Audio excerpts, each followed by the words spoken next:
Mesdames, Messieurs, chers téléspectateurs d'Africa 24, bienvenue. Merci de nous rejoindre dans cette émission, une émission qui reçoit aujourd'hui le président du parti Le Faso Autrement, M. Ablassé Ouédraogo est notre invité. Il est candidat à l'élection présidentielle du 11 octobre prochain au Burkina Faso. Cher invité, merci d'avoir accepté notre invitation. C'est mon plaisir de toujours être en votre compagnie. Le plaisir est partagé. Alors, comment se porte votre pays aujourd'hui? De par la grâce de Dieu, le Burkina Faso se porte bien. Nous sommes en saison pluvieuse. Et le souhait que tout le monde veut pour notre pays et pour toute l'Afrique, c'est que la saison pluvieuse se termine comme elle a commencé, c'est-à-dire dans de bonnes conditions. Nous sommes aussi à quelques 2 mois de la fin de la transition. Et je pense que je suis fier de dire que le Burkina Faso, dans sa spécificité, a su conduire le changement qui a donc mis fin à la présidence du président Compaoré, qui a connu 27 ans, et nous sommes aujourd'hui à la veille des élections qui vont installer le Burkina Faso dans une situation de stabilité, de paix sociale, de sécurité. Alors, M. Ouédraogo, dites-nous, quel bilan faites-vous de cette période de transition que vous avez mentionnée tout à l'heure? Il faut être fier de ce que les Burkinabés ont pu accomplir en 10 mois de transition. Les 30 et 31 octobre 2014, faut-il le rappeler, les Burkinabés se sont insurgés et ont mis fin à 27 ans de régime Compaoré. Et les aspirations exprimées par la population, c'était le changement et l'alternance. Oui, mais est-ce que l'équipe à laquelle vous avez confié le pays désormais, est-ce que l'équipe-là vous a donné satisfaction? Pour toute personne qui connaît ce que c'est qu'une transition, acceptera que les résultats obtenus par l'équipe de la transition, ces résultats-là méritent d'être salués, tout simplement parce que toute transition est fragile et difficile. Monsieur Ouédraogo, entre autres actes posés par le régime de transition, on note quand même l'arrestation d'un certain nombre de personnalités du régime défunt. Et dès que vous avez voulu apprécier cela, vous avez estimé qu'il ne fallait pas s'arrêter seulement à ceux qui ont fait partie du dernier gouvernement de M. Compaoré.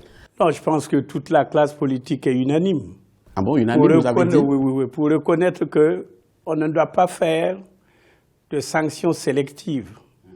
Il faut prendre tout le monde qui a eu à mal gérer, à faire des malversations. Et notre proposition va plus loin que cela. Nous disons qu'il faudrait accélérer et faciliter donc l'opération Main Propre en faisant 3 choses. La première des choses, c'est que le gouvernement de la transition ou le gouvernement qui va suivre mette en place une boîte postale pour que tous les citoyens qui sont au courant ou qui ont été des témoins privilégiés d'une quelconque malversation, sans faire de la délation, acceptent sur l'honneur de faire donc des déclarations donnant les informations pertinentes. La deuxième chose que nous disions, très rapidement, je vous en prie, parce qu'on n'a pas beaucoup de temps, oui, au secteur privé, c'est qu'une commission d'évaluation des opérations de privatisation qui ont eu lieu puisse être mise en place pour une relecture de tout ce qui s'est passé. La troisième chose que nous disons, c'est de recenser à travers toutes les institutions de la République tous les projets qui ont été fictivement exécutés. Mais M. Ouédraogo, est-ce qu'en voulant déclencher une opération comme ça, on ne risque pas d'assister à une chasse aux sorcières? Il n'y a pas de sorciers au Burkina Faso. Mais il n'y a pas de sorciers, mais on peut profiter pour régler des comptes quand même, non? Alors, je pense que si vous arrivez à justifier votre gestion, il n'y a pas de raison que vous soyez pris dans l'étau. Non, je pense que c'est une opération nécessaire et cela contribuera à faire réfléchir les générations futures de demain, oui, que tout ce que vous faites sur Terre peut vous rattraper. Et ça, oui, pour la moralité, c'est une œuvre très, très utile. Je l'ai dit en début d'émission, vous êtes candidat à l'élection présidentielle. Aujourd'hui, on est à 2 mois de cette élection présidentielle-là, mais il y en a déjà une douzaine de candidatures. Et on se pose la question de savoir, est-ce que c'est vraiment l'amour du pays qui vous amène à vouloir être candidat ou c'est une sorte d'opportunisme? Non, je peux répondre pour ce qui me concerne. Oui, et vous? Je suis burkinabé qui aime son pays, qui veut apporter quelque chose à son pays. C'est ce que tout le monde dit, hein? En tout cas, vous n'avez rien dit de nouveau. Je parle à mon nom. Oui. Je laisse les autres donner leur Les autres ont dit la même sentiment. chose, mais je veux la différence. Je veux ce qui fait La votre différence, c'est particularité. que Ablassé Ouedraogo, qui est devant vous, a quand même quelque chose de plus par rapport aux autres. Moi, j'ai une connaissance profonde de mon pays, tout simplement parce que moi, je suis fils de paysan et je suis resté au contact du monde rural. Comme la Et je plupart le des autres répète candidats ici, aussi. Juste là, je n'ai pas encore vu la nouveauté. qui représentent 80% de la population et leurs problèmes au quotidien, je les connais pour les avoir vécus moi-même. La deuxième chose, c'est que, et personne ne peut me le contester, j'ai eu une carrière internationale et j'ai beaucoup travaillé sur les questions de développement, sur les questions de diplomatie, et je pense que je peux aider mon pays à financer avec conséquence le développement donc que le pays va se donner. Et j'ai un carnet d'adresses que personne aussi ne pourra me contester. Et mieux, mon parti, le Faso Autrement, a élaboré un projet de société. Un projet de société qui met l'homme au centre des préoccupations. Tout commence par l'homme et se termine par l'homme. Monsieur Ouedraogo, dites-moi en toute honnêteté, est-ce qu'il y a eu des candidatures qui vous ont amené à douter? Dieu m'aime beaucoup. De fils de cultivateur, je suis arrivé où je suis aujourd'hui. Un homme du monde, un homme public. Et je crois en Dieu. Et je pense que si Dieu m'a poussé à la candidature, c'est bien parce que quelque chose peut se passer. Je ne regarde pas les autres en prenant ou en posant mes actes. En tout cas, pour un croyant, c'est très important. On va poursuivre cette émission et on a été surpris quand même de constater que c'est sous la bannière de Le Faso Autrement que vous êtes candidat, alors que beaucoup se disaient, étant donné que c'est un leader politique, il a appartenu au CFOP avant la transition, pourquoi est-ce que votre candidature n'est pas portée par le CFOP? Non, écoutez, au CFOP, c'était un regroupement de plusieurs partis politiques. Et l'objectif fondamental pendant les 3 dernières années, c'était de lutter contre la pérennisation de Blaise Compaoré au pouvoir. C'était de lutter contre la modification de l'article 37. Ce que nous avons, de par la grâce de Dieu, réussi. Donc pas au-delà. Une fois que cela a été réalisé, vous comprendrez que chaque leader politique qui a son parti, et l'objectif premier d'un parti, c'est la conquête du pouvoir. Chacun est libre de réfléchir et de faire comme bon lui semble. Pour ce qui est du parti Le Faso Autrement, nous avons eu notre congrès, le premier congrès ordinaire, c'était le 6 et le 7 juin. Et le congrès a décidé d'aller à la conquête du palais de Kosiam. Et le congrès a désigné son président et investi son président Ablassé Ouedraogo pour être le porte-étendard par rapport donc à cet exercice-là. Donc, c'est notre choix.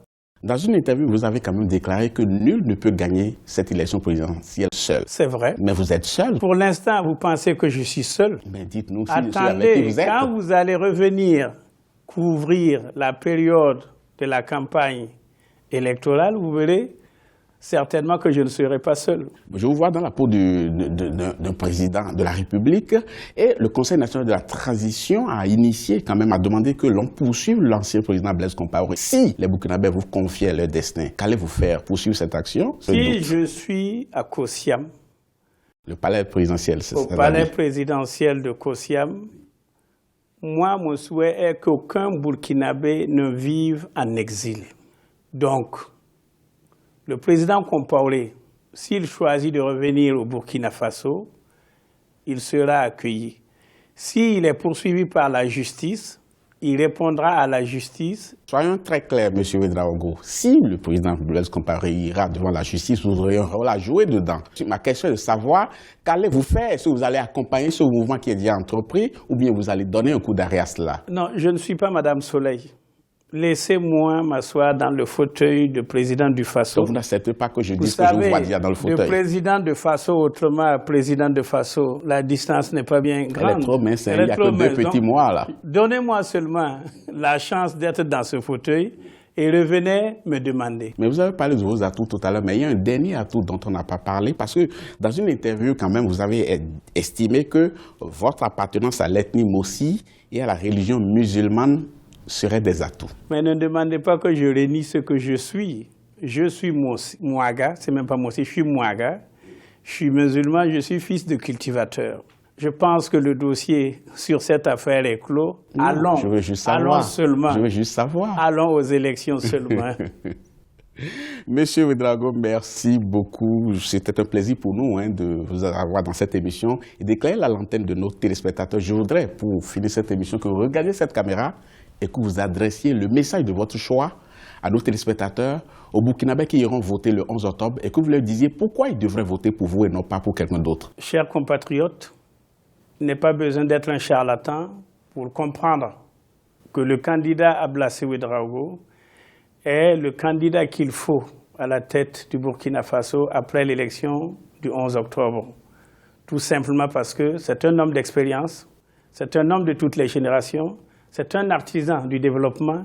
Et le véritable problème de notre pays, c'est comment construire un développement qui pourra être profitable à tout le monde. Et ça, Ablassé Ouédraogo peut être la solution. En tout cas, merci beaucoup, monsieur Ablassé Ouédraogo, au soir du 11 octobre. Peut-être on se reverra pour faire le bilan, pour voir est-ce que vous avez été vraiment celui qu'attendaient les Burkinabés. J'espère que vous allez m'accompagner à Kosiam.